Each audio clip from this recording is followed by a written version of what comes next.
ছোট্ট বন্ধুরা, চলো আজ নানা ভাষা, নানা মত, নানা পরিধান, বিভেদের মাঝে দেখো মিলন মহান। এই যে ড্রয়িংটা করেছিলাম, সেই ড্রয়িংটার কালার করা যাক।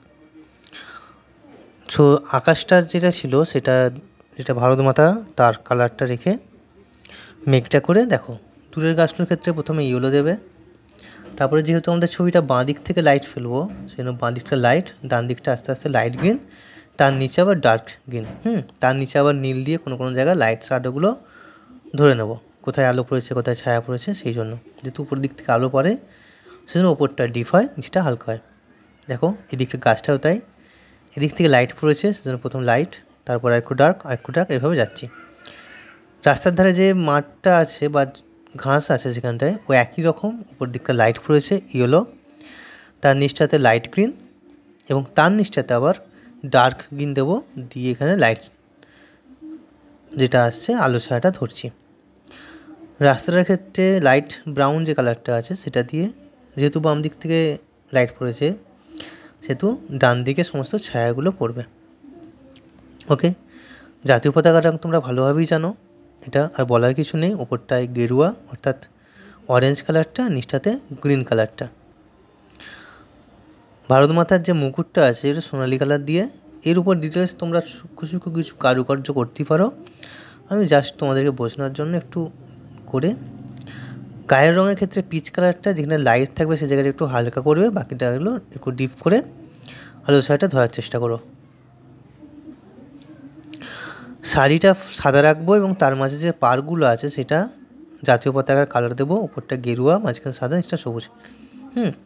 চুলটা সরাসরি কালো দেবে না, চুলটা প্রথমে ব্রাউন কালারটা দেবে, বাম দিকটা বেশি, কারণ বাম দিকটা লাইট পড়েছে।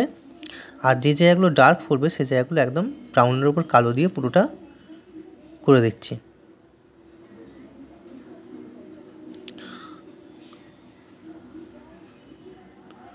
এরপরেতে গয়নাগুলো আছে, যেখানে সোনালি কালার যেটা তোমাদের দেয়াই আছে।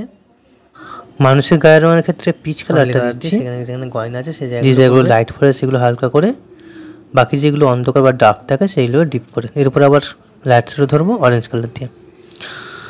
তো জামা কাপড়গুলো কী করছে, যেখানে দেখো বাঁ দিক থেকে লাইট পড়েছে সেখানে ডান দিকটা ডিপ, বাঁ দিকটা একটু হালকা। কাপড়ের যে ভাঁজগুলো যেদিকে আছে সেদিকে সেভাবে হালকা করে ভাঁজ ধরে ধরে আলো ছায়া ধরে দেওয়া হলো। এরপর যে গাছটা আছে পাশেতে, প্রথম ইয়েলো আকার, তারপরে ডান দিকটাতে একটু ব্রাউন কালার দেবে, তারপর আরেকটু ডার্ক ব্রাউন দিয়ে মোটামুটি গাছটা করবে। করে এখানেতে দাঁড়িয়ে টুকটাক আলো শ্যাডো ধরে মানুষের যে ছায়াগুলো পড়েছে রাস্তাতে সেটা আরেকটু ডার্ক ব্রাউন কালারটা দিয়ে কোথায় আলো কোথায় ছায়া পড়েছে সেই জায়গাগুলো দিচ্ছি।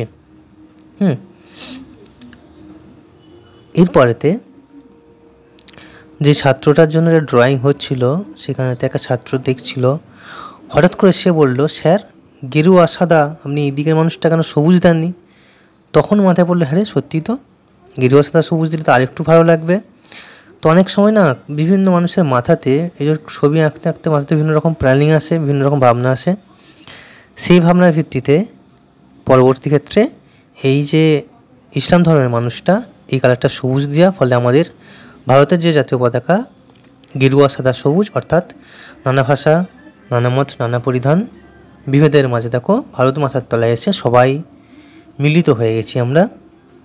ভারত মাতা হচ্ছে মিলনের একটা মহান ক্ষেত্র তৈরি করেছে। তো আশা করি ভালো লেগেছে, যদি ভালো লেগে থাকে তো কমেন্ট করে অবশ্যই জানিও কেমন লাগলো।